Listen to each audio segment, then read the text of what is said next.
ऋग्वेद में इंद्र को जिस रूप में प्रस्तुत किया गया है वह बाद के पुराणों में प्रचलित स्वर्ग के राजा की सरल छवि से कहीं अधिक जटिल, शक्तिशाली और सीमित दोनों है, और यही वास्तविक परिभाषा इंद्र को समझने के लिए सबसे महत्वपूर्ण है। ऋग्वेद के लगभग 1/4 सूक्त सीधे या परोक्ष रूप से इंद्र को समर्पित हैं, जो यह दर्शाता है कि वैदिक काल में वे सबसे अधिक पूजित देवता थे, लेकिन यह पूजा किसी वंशानुगत राजा के लिए नहीं बल्कि एक कार्यात्मक शक्ति तत्व के लिए थी। ऋग्वेद में इंद्र को देवराज इस अर्थ में नहीं कहा गया कि वे सृष्टि के सर्वोच्च नियंत्रक हैं, बल्कि इसलिए कि वे देवताओं में सबसे अधिक सक्रिय, युद्धशील और कर्मशील शक्ति के प्रतीक थे।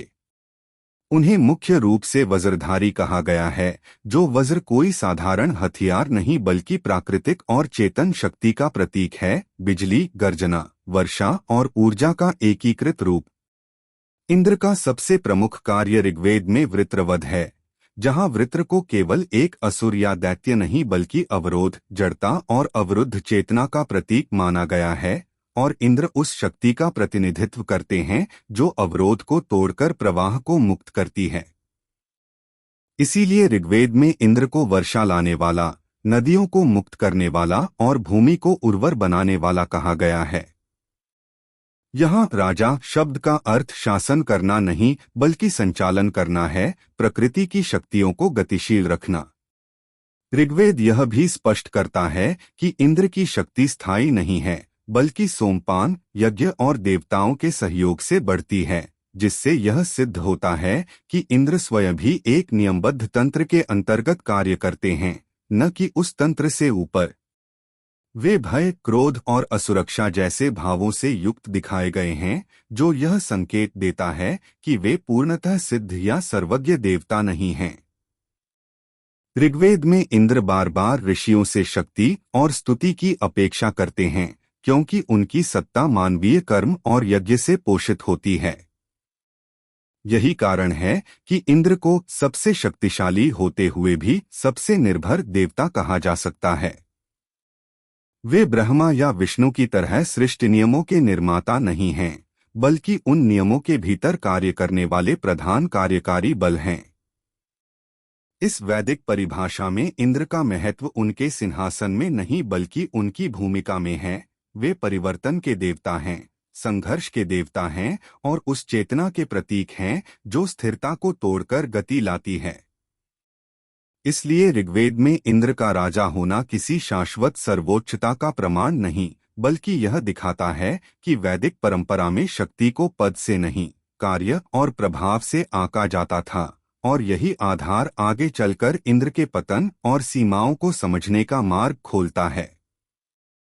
वैदिक और पुराणिक परंपरा में स्वर्ग का सिंहासन किसी निरंकुश सम्राट की गद्दी नहीं बल्कि एक कार्यात्मक पद का प्रतीक है, और इस पद पर आसीन इंद्र की शक्ति, अधिकार और सीमाएं तीनों ऋग्वेद से लेकर ब्राह्मण ग्रंथों, आरण्यकों, उपनिषदों और पुराणों तक स्पष्ट रूप से परिभाषित की गई हैं। ऋग्वेद में इंद्र को शक्र, वज्रपाणि, मेघवाहन और पुरंदर कहा गया है, जहां उनका मुख्य दायित्व ऋत कॉस्मिक ऑर्डर की रक्षा, वर्षा का नियमन, सोमयज्ञों की स्वीकार्यता, देवताओं की सामूहिक रक्षा और असुर बलों के संतुलन तक सीमित दिखता है। यहाँ राजा शब्द आधुनिक अर्थों में सार्वभौमिक प्रभुता का संकेत नहीं देता, बल्कि देव समुदाय के भीतर समन्वयक और युद्ध नेतृत्वकर्ता की भूमिका दर्शाता है। इंद्र की शक्ति का स्रोत वज्र है, जिसे त्वष्टा से जोड़कर देखा गया है, पर वज्र भी स्वतंत्र सर्वशक्तिमान अस्त्र नहीं, बल्कि देव संस्था की सामूहिक ऊर्जा और ऋषियाशीर्वाद से प्रभावी होता है। वर्षा, मेघ, विद्युत और युद्ध, इन क्षेत्रों में इंद्र का अधिकार व्यापक है, परंतु यह अधिकार यज्ञ आधारित पोषण पर निर्भर है, जिसका अर्थ यह है कि मनुष्यों द्वारा आहूत सोम और हवि से देवतंत्र सक्रिय रहता है, और इंद्र उसी तंत्र का अग्रणी अधिकारी हैं, स्वामी नहीं। ब्राह्मण ग्रंथ स्पष्ट करते हैं कि इंद्र का सिंहासन स्थायी नहीं, यह योग्यता, पुण्य और कर्तव्य पालन से जुड़ा पद है। इसलिए समय समय पर इंद्र बदलते हैं, जिससे यह सिद्ध होता है कि स्वर्ग का शासन नैतिक कार्मिक शर्तों से बंधा है। इंद्र के अधिकार देव समाज तक सीमित हैं। वे विष्णु की व्यापक व्यवस्था, त्रिविक्रम या रुद्रशिव की संहार चेतना पर आदेश नहीं दे सकते और न ही ब्रह्मा के सृष्टि तत्व में हस्तक्षेप कर सकते हैं। उपनिषदिक दृष्टि से इंद्र ज्ञान मार्ग में भी सीमित हैं। केन उपनिषद का प्रसंग दर्शाता है कि जब ब्रह्मतेज प्रकट होता है तब इंद्र सहित देवता उसकी सत्ता को तुरंत नहीं पहचान पाते, जिससे स्पष्ट होता है कि स्वर्ग का सिंहासन ब्रह्मज्ञान का पर्याय नहीं। पुराणों में इंद्र की सत्ता की सीमाएं और अधिक ठोस होती हैं। वे ऋषियों की तपस्या से भयभीत होते हैं क्योंकि तपस्या से अर्जित तेज पदानुक्रम को बदल सकता है और यही भय उनके अधिकार की अस्थिरता का प्रमाण है। स्वर्ग स्वयं भी एक लोक व्यवस्था है, न कि परम सत्य। यह पुण्य के क्षय के साथ छूट जाता है, इसलिए इंद्र का राज्यकाल भी समयबद्ध है। देवताओं के भीतर इंद्र प्रथम समन्वयक हैं, पर अंतिम निर्णायक नहीं। महाविष्णु के अवतार कार्य, शिव के तांडव सिद्धांत और देवी के शक्ति प्रकटन में इंद्र अधीन भूमिका निभाते हैं। अधिकार के स्तर पर इंद्र यज्ञफल वितरण, देवसेनाओं का संचालन और असुराक्रमण का प्रतिरोध करते हैं, पर सीमाओं के स्तर पर वे शाप बंधन, ऋषि नियंत्रण और कर्म सिद्धांत से मुक्त नहीं। अहिल्या प्रसंग, गौतम शाप और अन्य ब्रह्मर्षि संघर्ष यह रेखांकित करते हैं कि स्वर्ग का सिंहासन नैतिक अनुशासन के बाहर नहीं। आथ वैदिक दृष्टि में इंद्र की शक्ति प्रभावी है पर निरपेक्ष नहीं।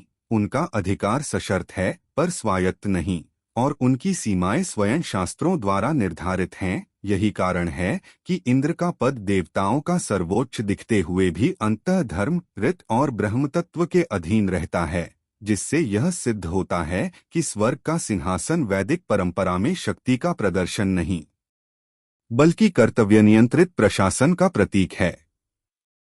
वैदिक और पुराणिक साहित्य में इंद्र का सबसे बड़ा दोष किसी एक नैतिक पतन या युद्ध में पराजय तक सीमित नहीं है, बल्कि वह एक गहरी संरचनात्मक कमजोरी है जिसे शास्त्र बार बार रेखांकित करते हैं। भय से उत्पन्न असुरक्षा और उस असुरक्षा से जन्मी पद की अस्थिरता, और यह दोष इंद्र के चरित्र, निर्णयों और व्यवहार में लगातार दिखाई देता है। ऋग्वेद में इंद्र को पराक्रमी, वज्रधारी और असुर विजेता कहा गया है, किंतु उसी ऋग्वैदिक परंपरा में यह भी स्पष्ट है कि उनकी शक्ति सोम, यज्ञ और देव सामूहिक समर्थन पर निर्भर है, अर्थात वह अंतर्निहित नहीं बल्कि बाह्य पोषण से संचालित है। और यही निर्भरता भय की जड़ बनती है, क्योंकि जिस क्षण यज्ञ परंपरा बाधित होती है या कोई अन्य सत्ता अधिक तेजस्वी बनकर उभरती है, उसी क्षण इंद्र की स्थिति डगमगाने लगती है। ब्राह्मण ग्रंथों और पुराणों में यह भय एक व्यवस्थित रूप ले लेता है। तपस्वी, ब्रह्मर्षि और सिद्ध पुरुष इंद्र के लिए सबसे बड़ा खतरा बन जाते हैं, क्योंकि तपस्या से अर्जित तेज पदानुक्रम को चुनौती देता है और इंद्र का सिंहासन किसी भी क्षण छिन सकता है। यही कारण है कि इंद्र बार बार तपस्याओं को भंग कराने का प्रयास करते हैं, न कि इसलिए कि तपस्या अधर्म है, बल्कि इसलिए कि तपस्या से उत्पन्न शक्ति उनकी सत्ता के लिए प्रतिस्पर्धी बन जाती है।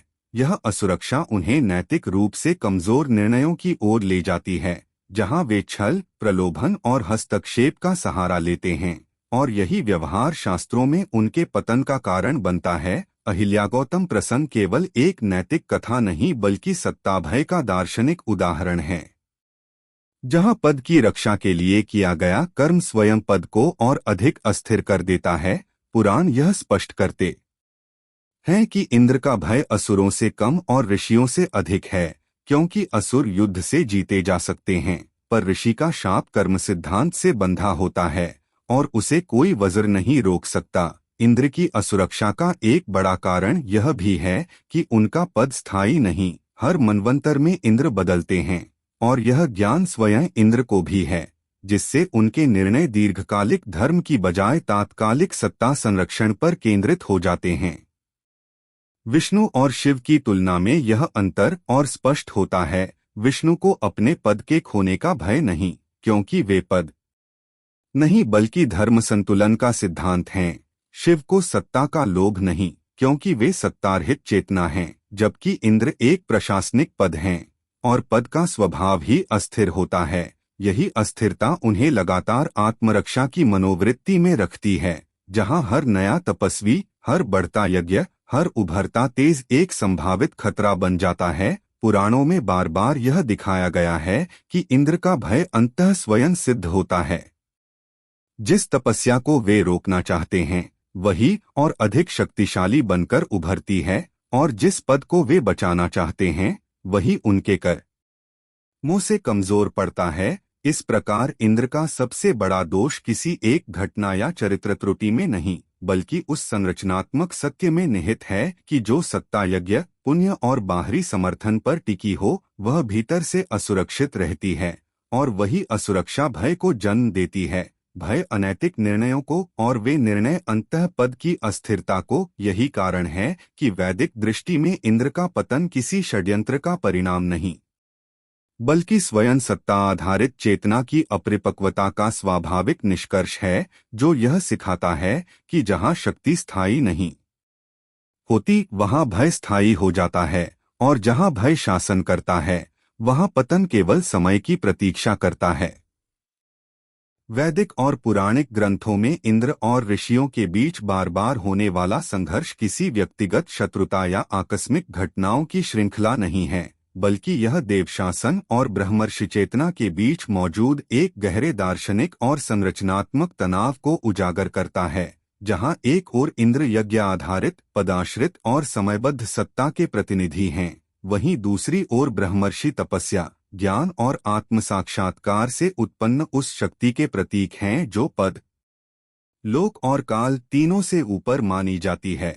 ऋग्वैदिक काल में ऋषि केवल मंत्रद्रष्टा नहीं थे, बल्कि वही देवताओं की शक्ति का वास्तविक स्रोत भी थे, क्योंकि देवताओं को बल यज्ञ से मिलता था और यज्ञ का संचालन ऋषियों के मंत्रों के बिना असंभव था। इसीलिए ब्राह्मण ग्रंथों में स्पष्ट कहा गया है कि देवता मंत्रों से बंधे हैं और मंत्र ऋषियों के अधीन हैं। यहीं से इंद्र की असुरक्षा आरंभ होती है, क्योंकि जिस सत्ता को वह नियंत्रित करता है उसकी ऊर्जा का मूल नियंत्रण उसके हाथ में नहीं है। जैसे जैसे वैदिक परंपरा में तपस्या और ब्रह्म ज्ञान का महत्व बढ़ा, वैसे वैसे ब्रह्मर्षियों की शक्ति इंद्र के लिए एक प्रत्यक्ष चुनौती बनती गई, क्योंकि तपस्या से उत्पन्न तेज न केवल देवबल से स्वतंत्र होता है, बल्कि कई बार उससे श्रेष्ठ भी माना गया है। पुराणों में विश्वामित्र, गौतम, कश्यप, दुर्वासा, भृगु और अन्य ऋषियों के साथ इंद्र के टकराव इस तथ्य को बार बार रेखांकित करते हैं कि इंद्र ऋषियों से इसलिए नहीं डरते थे कि वे युद्ध कर सकते हैं, बल्कि इसलिए कि ऋषि कर्म सिद्धांत के माध्यम से शाप दे सकते थे, और शाप वह शक्ति थी जिसे न वज्र रोक सकता था, न देवसेना। इंद्र का हर हस्तक्षेप, चाहे वह तपस्या भंग कराना हो, अप्सराओं का प्रयोग हो या छल, असल में सत्ता संरक्षण की प्रतिक्रिया थी, क्योंकि ब्रह्मर्षि बनने का अर्थ था ऐसी चेतना का उदय जो स्वर्ग के सिंहासन से ऊपर खड़ी हो सकती थी। उपनिषदिक दृष्टि में यह संघर्ष और भी गहरा हो जाता है, जहां ब्रह्मर्षि ब्रह्म तत्व को जानते हैं और देवता भी उसी तत्व के अधीन हैं। केन उपनिषद जैसे ग्रंथ यह स्पष्ट करते हैं कि देवताओं को भी उस परम सत्ता का ज्ञान सीमित रूप में ही होता है, जबकि ऋषि उसे साक्षात अनुभव करते हैं। यही कारण है कि इंद्र बार बार ऋषियों के मार्ग में बाधा बनते हैं, क्योंकि ब्रह्मज्ञान का प्रसार देव आधारित सत्ताक्रम को अप्रासंगिक बना सकता था। पुराणों में यह भी स्पष्ट है कि हर बार जब इंद्र ने किसी ऋषि की तपस्या में हस्तक्षेप किया तो उसका परिणाम उनके लिए दीर्घकालिक हानि के रूप में सामने आया, शाप, प्रतिष्ठा ह्रास या भय की वृद्धि, जिससे यह सिद्ध होता है कि यह संघर्ष धर्म और अधर्म का नहीं, बल्कि पदाधारित शक्ति और चेतना आधारित शक्ति का टकराव था। विष्णु और शिव इस संघर्ष में प्रायः तटस्थ या ऋषिपक्ष में दिखाई देते हैं, क्योंकि वे सत्ता के नहीं बल्कि संतुलन और चेतना के सिद्धांत का प्रतिनिधित्व करते हैं, जबकि इंद्र का अस्तित्व स्वयं सत्ता से परिभाषित है। इस प्रकार ऋषियों से इंद्र का बार बार टकराना किसी व्यक्तिगत दोष से अधिक उस वैदिक सत्य को उजागर करता है कि जो शक्ति यज्ञ और पद पर आधारित होती है वह उस चेतना से सदैव भयभीत रहती है जो आत्म साक्षात्कार और तपस्या से उत्पन्न होती है, और यही कारण है कि इंद्र और ब्रह्मर्षियों का संघर्ष वैदिक परंपरा में केवल कथात्मक नहीं बल्कि सत्ता और ज्ञान के बीच शाश्वत संघर्ष का दार्शनिक प्रतीक बन जाता है। वैदिक और पुराणिक परंपरा में इंद्र का तपस्या से भय किसी व्यक्तिगत कमजोरी या मनोवैज्ञानिक आशंका तक सीमित नहीं है, बल्कि यह उस दार्शनिक और संरचनात्मक सत्य से जुड़ा है जो वैदिक सत्ता व्यवस्था की नींव में निहित है, जहां इंद्र का पद यज्ञ, पुण्य और सामूहिक देव समर्थन से पोषित होता है, जबकि तपस्या से उत्पन्न शक्ति किसी बाहरी पोषण पर निर्भर नहीं रहती और सीधे चेतना, संयम और ब्रह्मतत्व से जुड़ जाती है। ऋग्वेद से लेकर ब्राह्मण ग्रंथों तक यह स्पष्ट किया गया है कि देवताओं की शक्ति मंत्र और यज्ञ से सक्रिय होती है और यज्ञ स्वयं ऋषियों के नियंत्रण में होता है। इसीलिए तपस्वी वह सत्ता बन जाता है जो देवतंत्र को अप्रत्यक्ष रूप से नियंत्रित कर सकती है, और यही नियंत्रण इंद्र के भय का मूल कारण है। तपस्या का अर्थ केवल शारीरिक कष्ट या व्रत नहीं, बल्कि इंद्रिय नियंत्रण, मानसिक एकाग्रता और दीर्घकालिक संकल्प के माध्यम से ऐसी ऊर्जा का संचय है जो कर्म सिद्धांत के साथ मिलकर अत्यंत प्रभावी हो जाती है। और पुराण स्पष्ट करते हैं कि यह ऊर्जा शाप, वरदान और लोक परिवर्तन जैसी शक्तियों में परिणत हो सकती है। इंद्र का पद समयबद्ध और परिवर्तनीय है। हर मनवंतर में नया इंद्र होता है और यह ज्ञान स्वयं इंद्र को भी है। इसलिए कोई भी तपस्वी जो ब्रह्मर्षि बनने की दिशा में अग्रसर हो, उनके लिए संभावित प्रतिस्थापक या कम से कम सत्ता संतुलन को बिगाड़ने वाला तत्व बन जाता है। विश्वामित्र, दुर्वासा, गौतम, कश्यप और अन्य ऋषियों से जुड़े प्रसंग यह दिखाते हैं कि इंद्र का भय तपस्या की नैतिकता से नहीं, बल्कि उसके परिणामों से था, क्योंकि तपस्या से उत्पन्न तेज न तो वज्र से रोका जा सकता है और न ही देवसेनाओं से, वह सीधे कर्म और ऋत के स्तर पर कार्य करता है। इंद्र द्वारा बार बार तपस्या भंग कराने के प्रयास, अप्सराओं का प्रयोग, प्रलोभन, व्यवधान यह सिद्ध करते हैं कि वे तपस्या को अधर्म नहीं मानते थे, बल्कि उसे अपनी सत्ता के लिए जोखिम मानते थे। और यही कारण है कि उनका हस्तक्षेप प्रायः सत्ता संरक्षण की रणनीति के रूप में सामने आता है। उपनिषदिक दृष्टि से यह भय और भी गहरा हो जाता है, क्योंकि वहां तपस्वी ब्रह्मज्ञान की ओर बढ़ता है और ब्रह्मज्ञान देवताओं के अधिकार क्षेत्र से परे माना गया है।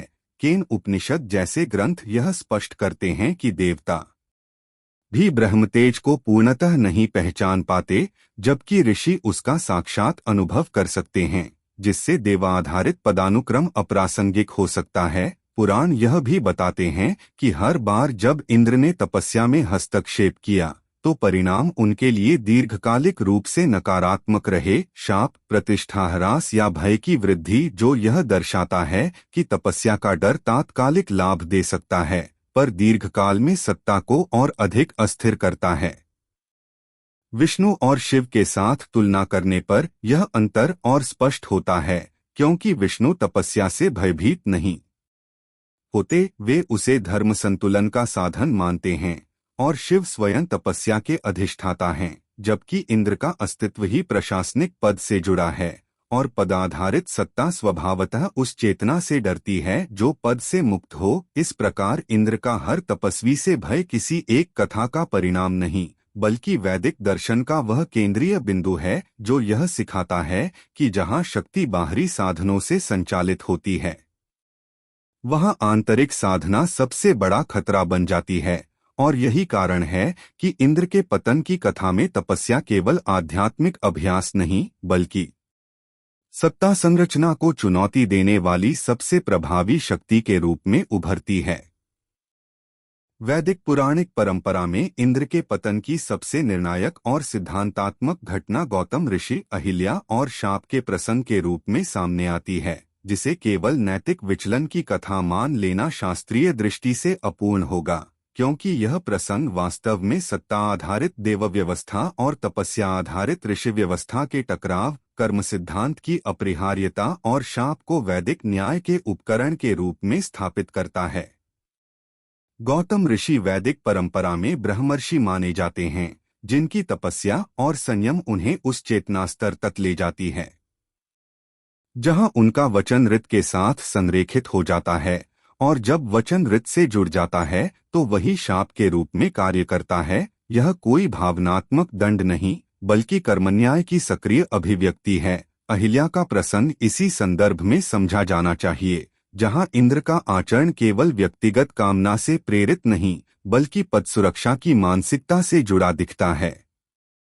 क्योंकि ऋषियों की गृहस्थ तपस्या भी उस समय ब्रह्मतेज उत्पन्न करने में सक्षम मानी जाती थी, और किसी भी रूप में ऋषि परंपरा का विस्तार इंद्र की सत्ता के लिए अप्रत्यक्ष चुनौती था। पुराणों में यह स्पष्ट है कि इंद्र ने छल का मार्ग चुना, और छल वैदिक धर्म में उस क्षण ही पतन का कारण बन जाता है जब वह ऋत के विरुद्ध जाता है, क्योंकि देवता भी कर्म सिद्धांत से मुक्त नहीं हैं। गौतम ऋषि का शाप किसी क्रोध की प्रतिक्रिया नहीं, बल्कि वैदिक न्याय का क्रियान्वयन है। शास्त्र यह बताते हैं कि जब धर्म का उल्लंघन सत्ता द्वारा किया जाता है, तब शाप व्यक्तिगत दंड नहीं बल्कि संतुलन की पुनर्स्थापना बन जाता है। इंद्र पर पड़े शाप का प्रभाव केवल शारीरिक या प्रतीकात्मक नहीं, बल्कि प्रतिष्ठा, अधिकार और नैतिक वैधता के स्तर पर था, क्योंकि शाप के साथ ही यह स्थापित हो गया कि स्वर्ग का राजा भी ऋषि न्याय से ऊपर नहीं है। विभिन्न पुराणों में शाप के स्वरूप भिन्न भिन्न रूपों में वर्णित हैं, पर उनका केंद्रीय अर्थ एक ही है, इंद्र की सत्ता की अस्थिरता और उनकी नैतिक कमजोरी का सार्वजनिक उद्घाटन। यह प्रसंग यह भी स्पष्ट करता है कि अहिल्या स्वयं किसी वस्तु या साधन के रूप में प्रस्तुत नहीं की गई, बल्कि उनका तप और मौन भी उस समय के सामाजिक आध्यात्मिक ढांचे का हिस्सा था, और इंद्र द्वारा उस ढांचे का उल्लंघन सत्ता अहंकार का संकेत बन गया। शाप के बाद इंद्र का भय और बढ़ता है, क्योंकि अब यह सिद्ध हो जाता है कि ऋषि शक्ति केवल संभावित खतरा नहीं, बल्कि वास्तविक और प्रभावी न्यायिक शक्ति है। इस घटना के बाद इंद्र का व्यवहार पुराणों में अधिक रक्षात्मक, अधिक हस्तक्षेपकारी और अधिक अस्थिर दिखाई देता है, जो यह दर्शाता है कि शाप केवल दंड नहीं, बल्कि मनोवैज्ञानिक और दार्शनिक पतन की शुरुआत भी है। वैदिक दर्शन में शाप का सिद्धांत इसलिए महत्वपूर्ण है क्योंकि वह यह स्थापित करता है कि ब्रह्मांडीय व्यवस्था में कोई भी सत्ता, चाहे वह स्वर्ग का राजा ही क्यों न हो, यदि धर्म, संयम और सत्य से विचलित होती है तो उसे परिणाम भुगतने ही पड़ते हैं। और गौतमहिल्या प्रसंग इसी नियम का सबसे स्पष्ट उदाहरण है। इस प्रकार इंद्र का पतन किसी एक नैतिक भूल का परिणाम नहीं, बल्कि उस क्षण का दार्शनिक निष्कर्ष है जब पदाधारित शक्ति स्वयं को ऋत से ऊपर मानने लगती है। और वैदिक परंपरा इस प्रसंग के माध्यम से यह स्थायी संदेश देती है कि जहां सत्ता तपस्या और सत्य के विरुद्ध जाती है, वहां शाप केवल शब्द नहीं रहता, बल्कि इतिहास और चेतना दोनों को दिशा देने वाली शक्ति बन जाता है। वैदिक और पुराणिक परंपरा में यदि देवताओं के स्वभाव, भूमिकाओं और चेतना स्तरों की तुलनात्मक समीक्षा की जाए तो यह तथ्य अत्यंत स्पष्ट रूप से उभरता है कि इंद्र देवताओं में सबसे अधिक अस्थिर इसलिए प्रतीत होते हैं क्योंकि उनका अस्तित्व और अधिकार एक स्थायी तत्व पर नहीं, बल्कि पद, कर्मफल और सामूहिक यज्ञ समर्थन जैसी परिवर्तनशील शर्तों पर आधारित है, जबकि विष्णु और शिव की सत्ता किसी प्रशासनिक पद या समयबद्ध दायित्व से नहीं, बल्कि ब्रह्मांडीय सिद्धांतों से जुड़ी हुई है। इंद्र का पद हर मनवंतर में बदलता है, और यह परिवर्तनशीलता स्वयं उनकी चेतना में निरंतर भय और असुरक्षा का कारण बनती है, क्योंकि जिस सत्ता को किसी भी क्षण छीना जा सकता हो, उसे बनाए रखने के लिए निर्णय अक्सर तात्कालिक और रक्षात्मक हो जाते हैं। इसके विपरीत विष्णु का स्वरूप धर्म संरक्षण का सिद्धांत है। वे अवतार लेते हैं, पर उनका अवतार किसी पद की रक्षा के लिए नहीं, बल्कि धर्म संतुलन के लिए होता है। इसलिए उनके आचरण में घबराहट या अस्थिरता नहीं दिखाई देती। शिव की तुलना में यह अंतर और भी तीखा हो जाता है, क्योंकि शिव सत्ता के बाहर स्थित चेतना हैं। वे न स्वर्ग के राजा हैं, न किसी लोक के प्रशासक, बल्कि सहार और तपस्या के अधिष्ठाता हैं। इसलिए उनके लिए पदहरास या सत्ताभय का प्रश्न ही नहीं उठता। इंद्र की अस्थिरता का एक बड़ा कारण यह भी है कि वे यज्ञ आधारित शक्ति पर निर्भर हैं, और जैसे ही यज्ञों का प्रवाह बाधित होता है या किसी अन्य देवता या ऋषि की प्रतिष्ठा बढ़ती है, उनकी शक्ति स्वतः घटने लगती है, जबकि विष्णु और शिव की शक्ति किसी बाहरी पोषण पर निर्भर नहीं, बल्कि उनकी अपनी चेतना और तत्व से प्रवाहित होती है।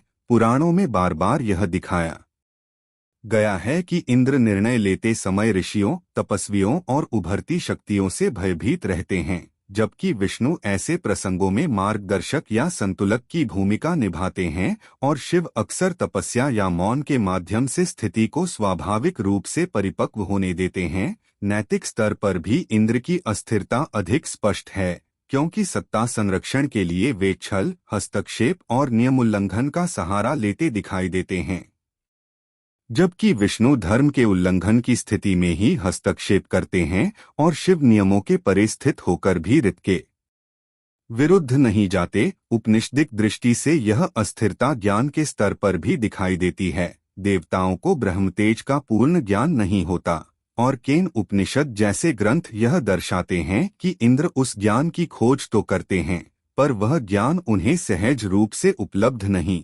जबकि शिव और विष्णु स्वयं ब्रह्मतत्व के साथ अभिन्न माने जाते हैं। इस तुलना से यह भी स्पष्ट होता है कि इंद्र की सत्ता प्रतिक्रियात्मक है, वे घटनाओं पर प्रतिक्रिया देते हैं, जबकि विष्णु की सत्ता संतुलनात्मक और शिव की सत्ता परिवर्तनात्मक है। यही कारण है कि पुराणों में इंद्र का चरित्र बार बार संकट, भय और पतन के प्रसंगों से जुड़ता है, जबकि विष्णु और शिव के प्रसंग स्थायित्व, उद्देश्य और तत्वनिष्ठा को दर्शाते हैं। इस प्रकार देवताओं में इंद्र की अस्थिरता किसी व्यक्तिगत दोष से अधिक उस वैदिक सत्य का परिणाम है कि जो सत्ता पद और समय से बंधी होती है वह स्वभावतः भयग्रस्त और परिवर्तनशील होती है, जबकि जो सत्ता सिद्धांत और चेतना से जुड़ी होती है वह स्थिर, निर्भीक और दीर्घकालिक संतुलन की वाहक बन जाती है।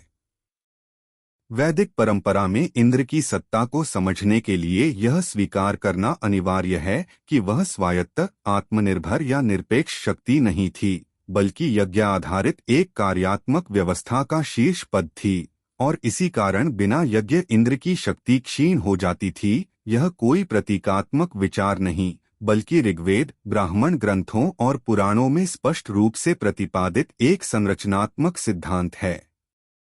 ऋग्वेद में इंद्र को बार बार सोमपान करने वाला देव कहा गया है, जहां सोम केवल एक पेय नहीं बल्कि यज्ञ के माध्यम से सक्रिय की गई ब्रह्मांडीय ऊर्जा का प्रतीक है, और यह ऊर्जा तभी प्रवाहित होती है जब मनुष्य और ऋषि देवताओं के साथ यज्ञ संवाद बनाए रखते हैं। ब्राह्मण ग्रंथ यह स्पष्ट करते हैं कि देवताओं का अस्तित्व और बल यज्ञ से पोषित होता है। देव यज्ञ के बिना निष्क्रिय हो जाते हैं, और इस व्यवस्था में इंद्र, जो देवताओं के अग्रणी और सेनानायक हैं, सबसे पहले प्रभावित होते हैं, क्योंकि उनकी भूमिका सीधे उस ऊर्जा पर निर्भर है जो यज्ञों से उत्पन्न होती है। यज्ञ को वैदिक दर्शन में केवल कर्मकांड नहीं बल्कि एक ऊर्जा प्रवाह प्रणाली माना गया है, जहां मंत्र, अग्नि, हवि और संकल्प मिलकर एक ऐसा चक्र बनाते हैं जो देवताओं और लोगों को जोड़ता है, और इंद्र उसी चक्र के उपभोक्ता और प्रबंधक दोनों हैं। जब यज्ञ कम होते हैं, अशुद्ध होते हैं या बाधित होते हैं तो यह ऊर्जा प्रवाह टूटने लगता है। परिणामस्वरूप इंद्र की वर्षा, नियंत्रण, युद्ध शक्ति और प्रशासनिक अधिकार कमजोर पड़ने लगते हैं। इसीलिए पुराणों में बार बार यह दिखाया गया है कि जब असुर यज्ञों को नष्ट करते हैं या ब्राह्मण तपस्या बाधित होती है तो इंद्र भयभीत हो जाते हैं, क्योंकि यह सीधे उनकी सत्ता की जड़ों पर प्रहार होता है। बिना यज्ञ इंद्र इसलिए भी शक्तिहीन हो जाते थे क्योंकि यज्ञ उन्हें वैधता प्रदान करता था। देवताओं की सत्ता मनुष्यों के साथ किए गए इस पारस्परिक अनुबंध पर आधारित थी कि मनुष्य हवि देंगे और देव ऋत के अनुरूप फल देंगे, और इस अनुबंध का केंद्र इंद्र थे। उपनिषदिक संक्रमण काल में जैसे जैसे आंतरिक यज्ञ, ज्ञान और तपस्या को बाह्य यज्ञ से ऊपर रखा गया, वैसे वैसे इंद्र की भूमिका सीमित होने लगी, क्योंकि अब शक्ति का स्रोत बाहरी अग्नि नहीं बल्कि आंतरिक चेतना बनने लगी, और यह परिवर्तन इंद्र के लिए सबसे बड़ा संकट था।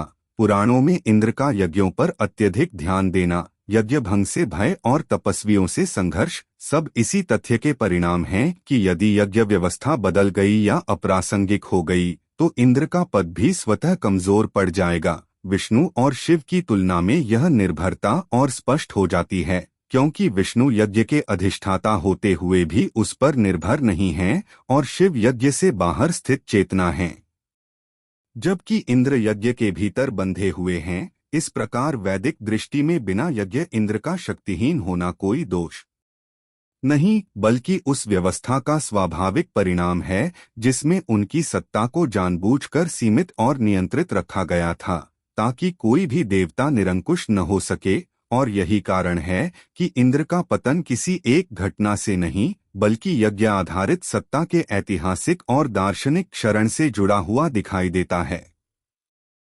पुराणिक साहित्य में इंद्र की गिरती हुई प्रतिष्ठा कोई आकस्मिक परिवर्तन नहीं है, बल्कि वैदिक काल से उत्तर वैदिक और पुराणिक काल तक विकसित होते हुए धार्मिक दार्शनिक चिंतन का स्वाभाविक परिणाम है, जहां इंद्र का स्वरूप एक सर्वशक्तिमान देवताओं के राजात से क्रमशः एक सीमित, अस्थायी और परिस्थितिजन्य पद में परिवर्तित होता हुआ दिखाई देता है।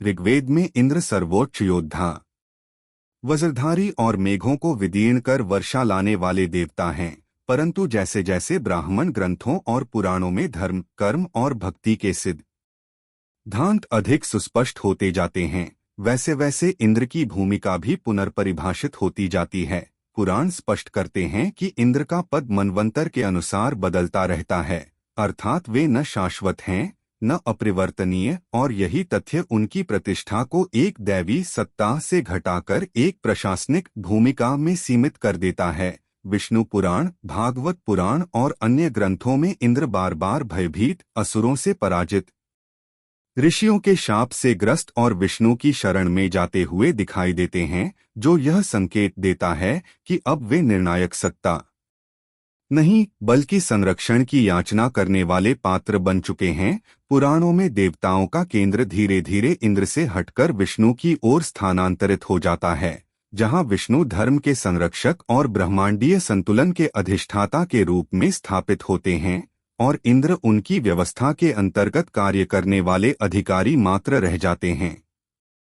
इंद्र की गिरती प्रतिष्ठा का एक बड़ा कारण यह भी है कि पुराण कर्मफल सिद्धांत को अत्यंत कठोर रूप में प्रस्तुत करते हैं, और इस सिद्धांत के अनुसार कोई भी सत्ता, चाहे वह स्वर्ग का राजा ही क्यों न हो, कर्मों से ऊपर नहीं हो सकती। परिणामस्वरूप इंद्र बार बार अपने ही कर्मों के फलस्वरूप पदच्युत, अपमानित या निर्बल होते दिखाई देते हैं। असुरों द्वारा स्वर्ग पर अधिकार, इंद्र का पलायन और फिर विष्णु या देवी की सहायता से पुनः पद प्राप्ति, ये सभी प्रसंग यह दर्शाते हैं कि इंद्र स्वयं व्यवस्था के नियंत्रक नहीं, बल्कि व्यवस्था के अधीन हैं।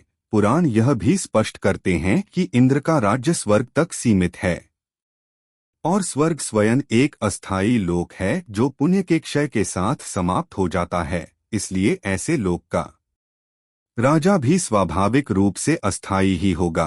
भक्तिकालीन दृष्टिकोण में तो इंद्र की प्रतिष्ठा और भी सीमित हो जाती है, जहां वे कई बार अहंकारी, भ्रमित या साधारण देवता के रूप में चित्रित होते हैं, जबकि विष्णु, नारायण या कृष्ण सर्वोच्च आराध्य बन जाते हैं।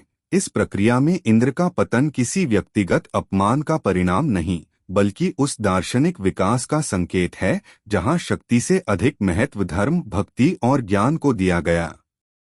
इस प्रकार पुराणों में इंद्र का राजा से केवल एक पद तक सिमट जाना यह सिखाता है कि वैदिक पुराणिक परंपरा में सर्वोच्चता स्थायी शक्ति से नहीं, बल्कि शाश्वत सिद्धांतों से निर्धारित होती है, और जो सत्ता उन सिद्धांतों पर आधारित नहीं होती, वह समय के साथ अनिवार्य रूप से अपनी केंद्रीय प्रतिष्ठा खो देती है।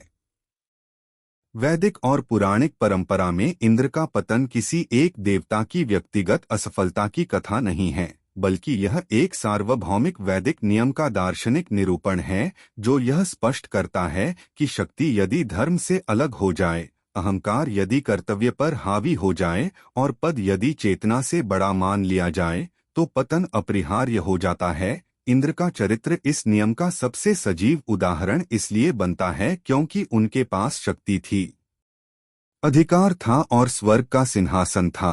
किंतु उनके पास वह स्थिर चेतना नहीं थी जो शक्ति को दीर्घकाल तक संतुलित रख सके।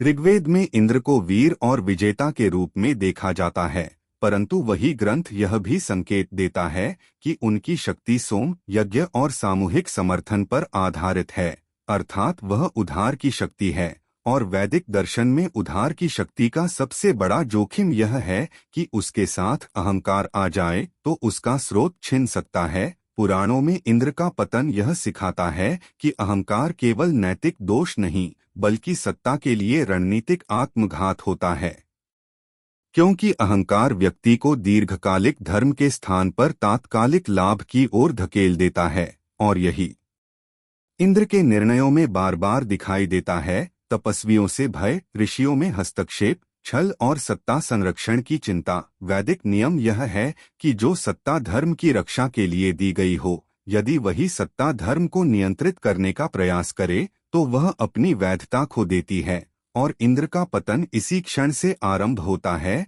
जब वे स्वयं को ऋत से ऊपर मानने लगते हैं। यह भी महत्वपूर्ण है कि वैदिक परंपरा इंद्र को खलनायक नहीं बनाती, बल्कि उन्हें एक चेतावनी के रूप में प्रस्तुत करती है, यह दिखाने के लिए कि पद स्वयं में दोष नहीं, बल्कि पद से जुड़ा अहंकार दोष है। विष्णु और शिव की तुलना में यह शिक्षा और स्पष्ट होती है, क्योंकि विष्णु शक्ति रखते हुए भी अहंकार से मुक्त हैं और शिव सत्ता से बाहर रहते हुए भी धर्म के केंद्र में हैं, जबकि इंद्र सत्ता के केंद्र में रहते हुए भी चेतना से दूर होते जाते हैं। वैदिक नियम यह भी सिखाता है कि तपस्या और ज्ञान से उत्पन्न शक्ति टिकाऊ होती है, जबकि यज्ञ और पद से उत्पन्न शक्ति अस्थायी होती है।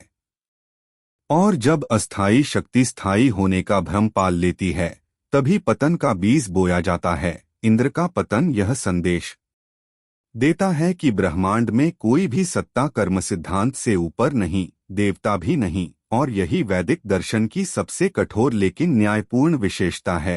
अंततः इंद्र की कथा यह सिखाती है कि शक्ति का वास्तविक उद्देश्य प्रभुत्व नहीं, बल्कि संतुलन है।